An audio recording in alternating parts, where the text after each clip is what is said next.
ഈ ആഴ്ച തിയേറ്ററിൽ എന്നെ എക്സൈറ്റ് ചെയ്യിക്കുന്ന സിനിമകളിലെ ആദ്യത്തെ രണ്ടെണ്ണം, ഒന്ന് ഇന്ത്യൻ, മറ്റൊന്ന് ഗജനി.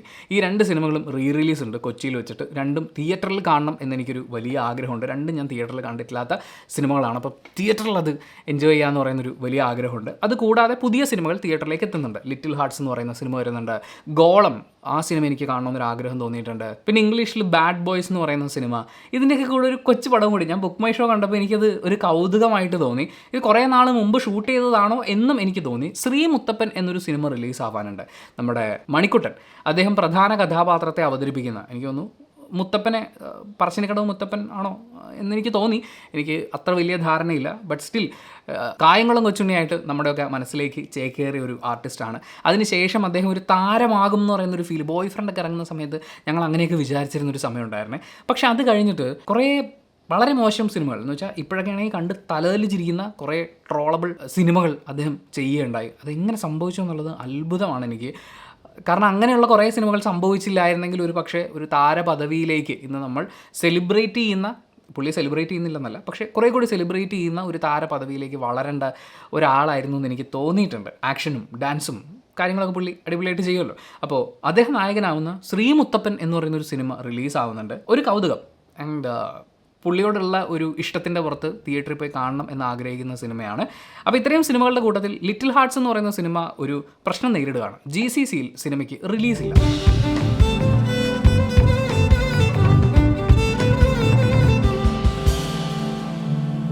ലിറ്റിൽ ഹാർട്ട്സ് എന്ന് പറയുന്ന സിനിമ നാളെ റിലീസാവുകയാണ്. ഷെയ്ൻ നിഗം, മഹിമ നമ്പ്യാർ, ബാബുരാജ് തുടങ്ങിയവരൊക്കെ പ്രധാന കഥാപാത്രങ്ങളെ അവതരിപ്പിക്കുന്ന സാൻഡ്ര തോമസ് പ്രൊഡ്യൂസ് ചെയ്യുന്ന സിനിമ. ആൻറ്റോ ജോസ് പെരേരയും എബി ട്രീസ പോളും ചേർന്ന് തിരക്കഥയൊരുക്കി സംവിധാനം ചെയ്യുന്ന സിനിമയാണത്. ഓൾറെഡി കുറച്ച് വിവാദങ്ങളൊക്കെ സിനിമയുമായി ബന്ധപ്പെട്ട്, അല്ലെങ്കിൽ സിനിമയുടെ പ്രൊമോഷണൽ പരിപാടികളുമായിട്ട് ബന്ധപ്പെട്ട് സംഭവിച്ചിട്ടുണ്ടായിരുന്നു.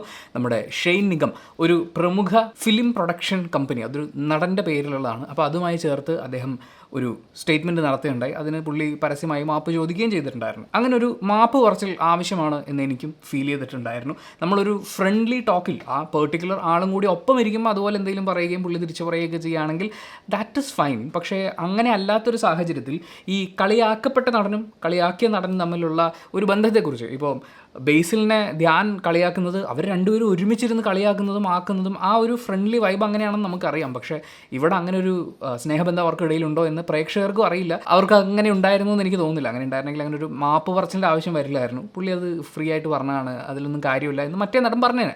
എന്തായാലും അങ്ങനെ ഒരു മാപ്പ് പറച്ചിലും കാര്യങ്ങളൊക്കെ ഈ സിനിമയുടെ പ്രൊമോഷൻ പരിപാടിയായിട്ടുണ്ടായിരുന്നു. ഇന്ന് ഞാൻ ശ്രദ്ധിച്ചൊരു കാര്യം എന്ന് പറയുന്നത്, ആ സിനിമ GCC കൺട്രീസിൽ റിലീസ് ആവില്ല എന്ന് പറഞ്ഞിട്ട് സാൻഡ്ര തോമസ് ഒരു പോസ്റ്റ് ഇട്ടിരിക്കുന്നതാണ്, സിനിമയുടെ പ്രൊഡ്യൂസർ. പോസ്റ്റ് ഇങ്ങനെയാണ്: ആത്മാവും ഹൃദയവും നൽകി ഞങ്ങൾ ചെയ്ത സിനിമയാണ് ലിറ്റിൽ ഹാർട്ട്സ്. എന്നാൽ വളരെ ഖേദത്തോടെ ഞാൻ അറിയിക്കട്ടെ, ലിറ്റിൽ ഹാർട്ട്സ് GCC രാജ്യങ്ങളിൽ പ്രദർശനം ഉണ്ടാകുകയില്ല. ഗവൺമെൻറ് പ്രദർശനം വിലക്കിയിരിക്കുന്നു. ഈ സിനിമ ലോകമൊട്ടുക്കും പ്രദർശനത്തിന് എത്തിക്കണമെന്ന എൻ്റെ മോഹത്തിന് ഏറ്റവും വലിയ മുറിവാണിത്. പ്രവാസി സുഹൃത്തുക്കളോട് ഞാൻ ക്ഷമ ചോദിക്കുന്നു. നിലവിലെ വിലക്കിനിടയായ കാരണത്തെ തുറന്നു പറയാനാവില്ല. മിക്കവാറും ആ സിനിമയുടെ ഏറ്റവും വലിയ ട്വിസ്റ്റ് ആയിരിക്കും. ഒന്നുറപ്പിച്ചോളൂ, ഒരു നിഗൂഢത പുറത്ത് വരാനുണ്ട്. ഇവിടെയാണ് എനിക്ക് ഈ പോസ്റ്റ് എന്തോ ഒരു പ്രൊമോഷണൽ, അതായത് ഒരു ബാൻ കിട്ടിയിട്ട് അത് നമുക്ക് പ്രൊമോഷൻ ഉപയോഗിക്കണമെന്ന് ഉദ്ദേശിച്ച് ഉപയോഗിച്ച പോലെ തോന്നിയത്. ഒന്നുറപ്പിച്ചോളൂ, ഒരു നിഗൂഢത പുറത്ത് വരാനുണ്ട്. കാത്തിരിക്കൂ, ക്ഷമിക്കൂ. നാളെ നിങ്ങൾ തിയേറ്ററിൽ വരിക, ചിത്രം കാണുക, മറ്റുള്ളവരോട് കാണാൻ പറയുക. എല്ലായ്പ്പോഴും കൂടെയുണ്ടായ പോലെ ഇനിയും എന്നോടൊപ്പം ഉണ്ടാവണം. നന്ദി എന്ന് സ്നേഹത്തോടെ സാൻഡ്ര തോമസ്. മലയാളത്തിലെ ഒരു പ്രമുഖ വനിതാ പ്രൊഡ്യൂസറാണ് സാൻഡ്ര തോമസ് എന്ന് പറയുന്നത്. അതുപോലെ നമുക്ക് നല്ല സിനിമകൾ തന്നിട്ടുള്ളൊരു പ്രൊഡ്യൂസർ കൂടിയാണ്. ഈ നിലകളിൽ എനിക്ക് സാൻഡ്ര തോമസിനോടുള്ള സ്നേഹവും ബഹുമാനമൊക്കെ ഉണ്ട്. പക്ഷേ അവരെനിക്ക് കാശ് തന്നിട്ടല്ല ഞാൻ ഈ വീഡിയോ ചെയ്യുന്നത്. കുറേ ആളുകൾ ഇങ്ങനെ സിനിമയായിട്ട് ബന്ധപ്പെട്ട് എന്തെങ്കിലും വീഡിയോ ചെയ്യുമ്പോൾ പൈസ ബാക്കിയുള്ള എന്നൊക്കെ പറയാറുണ്ട്. അപ്പോൾ എന്തിനാണ് ഈ ബാൻ എന്നുള്ളൊരു ഡിസ്കഷൻ ഇങ്ങനെ ഞങ്ങളുടെ ഒരു ഗ്രൂപ്പിൽ വന്നിട്ടുണ്ടായിരുന്നു, ഫ്രണ്ട്സിൻ്റെ ഒരു ഡിസ്കഷനിൽ. അപ്പോൾ എന്താണെന്ന് എനിക്കൊരു കൗതുകം. അങ്ങനെ GCCയിൽ ബാൻ ചെയ്യാന്ന് പറഞ്ഞാൽ വളരെ കുറച്ച് സിനിമകളാണ് നമ്മൾ അങ്ങനെ കേട്ടിട്ടുള്ളത്. അതിൻ്റെ കാരണങ്ങളും നമ്മൾ കോമൺ ആയിട്ടുള്ള ചില കാരണങ്ങളൊക്കെ കേട്ടിട്ടുണ്ട്. അപ്പോൾ അതിലേതാണ് ഈ സിനിമയുടെ ബാൻ എന്നറിയാനുള്ളൊരു കൗതുകം. പ്ലസ് ഇതിൻ്റെ ട്രെയിലർ ഞാൻ കണ്ടിട്ടില്ല. നാളെ സിനിമ കാണാൻ വേണ്ടിയിട്ട് പോകാണല്ലോ. അപ്പോൾ എന്തായാലും ട്രെയിലർ ഇപ്പം തന്നെ അങ്ങ് കണ്ടേക്കാം എന്ന് വിചാരിച്ചു. And for some special reasons നമ്മൾ ട്രെയിലർ റിയാക്ഷൻ ഇനി ഈ ചാനലിൽ ചെയ്യുന്നതായിരിക്കില്ല. അറിയാലോ, ചില സിനിമാ പ്രവർത്തകർ നമ്മൾ അവരെക്കുറിച്ച് നല്ലത് പറയുകയാണെങ്കിൽ നമ്മുടെയൊക്കെ മുഖവും ചാനലിൻ്റെ പേരും എല്ലാം ഉപയോഗിച്ചുകൊണ്ട് തന്നെ അവർ പ്രൊമോഷൻസിനൊക്കെ ഉപയോഗിക്കും. പക്ഷേ അവർക്ക് ഇഷ്ടമല്ലാത്തൊരു കാര്യം പറഞ്ഞാൽ, സത്യമായിരിക്കും പറയുന്നത്, പക്ഷേ അവർക്ക് ഇഷ്ടമല്ലാത്തൊരു കാര്യം പറഞ്ഞു കഴിഞ്ഞാൽ നമ്മൾ എന്ത് കണ്ടൻറ്റ് ഉപയോഗിച്ച് നോക്കി നടക്കുകയാണ് നമുക്കൊരു കോപ്പിറൈറ്റ് ഒക്കെ തരാൻ വേണ്ടിയിട്ട്. തൽക്കാലം അമ്മാതിരി വള്ളി പിടിക്കാൻ ഉദ്ദേശമില്ലാത്തത് കൊണ്ട് ട്രെയിലർ ഞാൻ കാണുന്നുണ്ട്. പക്ഷേ ട്രെയിലർ റിയാക്ഷൻ ഞാൻ പോസ്റ്റ് ചെയ്യാൻ പോകുന്നത് മറ്റൊരു ചാനലിലാണ്. അതിൻ്റെ ലിങ്ക് ഞാൻ ഡിസ്ക്രിപ്ഷനിൽ കൊടുക്കാം. താല്പര്യമുണ്ടെങ്കിൽ കണ്ടു നോക്കാം. A few minutes later. ഈ സിനിമയിൽ വളരെ പ്രധാനപ്പെട്ട ഭയങ്കര ട്വിസ്റ്റിംഗ് ആയിട്ടുള്ള ഒരു കുഞ്ഞു സാധനമുണ്ട്. കുറേ കുഞ്ഞു കുഞ്ഞു എലമെൻറ്റുകളും ട്വിസ്റ്റുകളൊക്കെ എല്ലാ സിനിമയിലും ഉണ്ടാവില്ല, പക്ഷേ ഒരു കോറായിട്ട് ഒരു കാത്തു സൂക്ഷിക്കുന്ന ഒരു സസ്പെൻസ് ഫാക്ടർ ഉണ്ട്. അപ്പോൾ ആ സസ്പെൻസ് ഫാക്ടർ എന്താണ് എന്നുള്ള ആ സാധനം പുറത്തുവിടാതിരിക്കാനായിരിക്കും അവർ റീസൺ എന്താണെന്ന് പുറത്തുവിടാത്തത്. പക്ഷേ ഇപ്പം എൻ്റെ മനസ്സിലുള്ളൊരു തോന്നൽ എന്ന് പറയുന്നത്, ഇപ്പോൾ ഹോമോസെക്ഷൽ ആയിട്ടുള്ള ആൾക്കാരെ, ക്യാരക്ടേഴ്സിനെ കാണിക്കുന്ന സിനിമകൾ അതൊരു നെഗറ്റീവ് കാര്യമല്ല എന്നുള്ള രീതിയിൽ അവതരിപ്പിക്കുന്ന സിനിമകളെ GCCയിൽ ബാൻ ചെയ്യുന്നത്. ഇപ്പം കാതൽ സിനിമയ്ക്ക് അങ്ങനെ ഒരു ബാൻ കിട്ടിയിട്ടുണ്ടെന്നാണ് എൻ്റെ ഒരു ഓർമ്മ. അപ്പോൾ അങ്ങനെ എന്തെങ്കിലും ഒരു സാധ്യത ആയിരിക്കും എന്ന് വിചാരിച്ചു. പക്ഷേ ഈ സിനിമയുടെ ട്രെയിലർ കണ്ടിട്ട് എനിക്ക് അങ്ങനൊരു സംഭവം കിട്ടിയിട്ടില്ല കേട്ടോ. പക്ഷേ ഈ സിനിമ കാണാൻ ഇപ്പോൾ എന്നെ പ്രേരിപ്പിക്കുന്ന ഘടകങ്ങളെ കുറിച്ചിട്ട് പറയാം. മലയാള സിനിമ ഈ വർഷം തുടങ്ങിയതിന് ശേഷം വളരെ മികച്ച കുറേ സിനിമകളായിട്ട് വരികയാണ്. വൻ താരങ്ങളില്ലെങ്കിൽ പോലും ഗംഭീര സിനിമകൾ, അല്ലെങ്കിൽ തിയേറ്ററിൽ ഒരു പെർട്ടിക്കുലർ കാര്യം നമുക്ക് കൃത്യമായി ഡെലിവർ ചെയ്യാം. ഇപ്പോൾ ചിരിപ്പിക്കാനാണെങ്കിൽ അങ്ങനെ, ഇമോഷണലി ഫീൽ ചെയ്യിപ്പിക്കാനാണെങ്കിൽ അങ്ങനെ, ത്രില്ലടിപ്പിക്കാനാണെങ്കിൽ അങ്ങനെ, ആ സിനിമയുടെ പർപ്പസ് കൃത്യമായി നിർവഹിക്കുകയും പ്രേക്ഷകനുമായിട്ട് കണക്റ്റ് ആവുകയും ചെയ്യുന്ന സിനിമകൾ ഉണ്ടായിട്ടുണ്ടായിരുന്നു. ഈവൻ പരീക്ഷിക്കുകയാണെങ്കിൽ പോലും ഗംഭീരമായിട്ട് തന്നെ അവർ ആ സിനിമകൾ ചെയ്തിട്ടുണ്ടായിരുന്നു. നമ്മൾ സ്വീകരിച്ച പരീക്ഷണങ്ങളാണ് തിയേറ്ററിൽ സംഭവിച്ചിട്ടുള്ളത്. അപ്പോൾ അങ്ങനെ കുറച്ച് നാളുകൾക്ക് ശേഷം, സത്യം പറഞ്ഞാൽ ഒരു ഏപ്രിൽ മെയ് ഒക്കെ ആയപ്പോഴേക്കും ആ ഗ്രാഫ് അങ്ങ് ഇടിഞ്ഞു. പ്രത്യേകിച്ച് മെയ് മാസം അറിയാലോ. അങ്ങനെ ഒരു ചാർജ് ഉണ്ടായ സിനിമകളൊന്നും എന്നെ സംബന്ധിച്ച് അത്ര അങ്ങോട്ട് ഫീൽ ചെയ്തിട്ടില്ല. എന്ന് വെച്ചാൽ ഈ വർഷത്തിൻ്റെ തുടക്കം അല്ലെങ്കിൽ കഴിഞ്ഞ വർഷത്തെ ഏറ്റവും അവസാനം, നേരിന് ശേഷം ഇങ്ങോട്ടേക്ക് വന്നിട്ടുള്ള ഹിറ്റ് പടങ്ങളൊക്കെ നമ്മൾ നോക്കുകയാണെങ്കിൽ സൂപ്പർ സ്റ്റാറുകളും കുട്ടി സ്റ്റാറുകളും ഒക്കെ കുറേ ഹിറ്റുകൾ ഉണ്ടാക്കി. പക്ഷെ പിന്നെ ആ ഒരു ഫോം മങ്ങി വരികയാണ്. ഈ സിനിമ ഇതിൻ്റെ പ്രഖ്യാപനത്തിന് ശേഷമാണെങ്കിലും ഈ സ്റ്റാർ കാസ്റ്റ് തന്നെ അങ്ങനെ ഒരു ഭയങ്കര ത്രില്ലടിപ്പിച്ചിട്ടില്ല സിനിമ കാണാൻ വേണ്ടിയിട്ട്.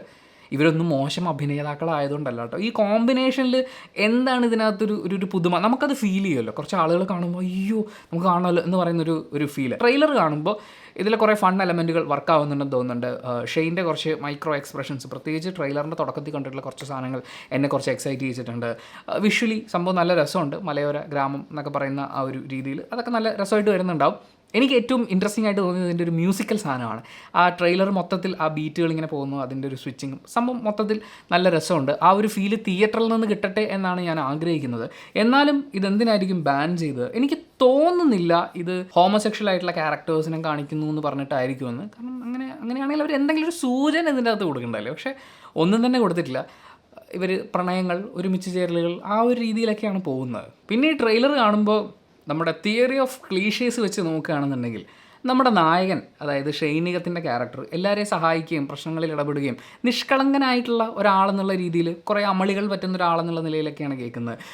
ഞാൻ ഇതുവരെ ഇവിടെ ചെയ്തിട്ടുള്ള എല്ലാം പാളിയിട്ടേ ഉള്ളൂ എന്ന് പുള്ളി പറയുന്നുണ്ട്. 3 പ്രശ്നങ്ങളുണ്ട് എന്ന് പറഞ്ഞ് ബാബുരാജിൻ്റെ ക്യാരക്ടറിനോട് പറയുകയാണ്. അപ്പോൾ ബാബുരാജ് ഉണ്ടാക്കുന്ന പ്രശ്നമല്ല ഇയാളുടെ പ്രശ്നം. ബാബുരാജിൻ്റെ ക്യാരക്ടറിനെ പിടിച്ച് പോകേണ്ട കാര്യമില്ല. പിന്നെ ഇയാളുമായിട്ട് അസോസിയേറ്റ് ചെയ്യുന്ന ആളുകൾ നമ്മൾ നോക്കുകയാണെങ്കിൽ ഇയാളുടെ പ്രണയം എന്ന് പറയുന്നൊരു കാര്യമുണ്ട്. ഇയാൾക്കൊരു സഹോദരനോ സഹോദരിയോ ഉണ്ടാവാം.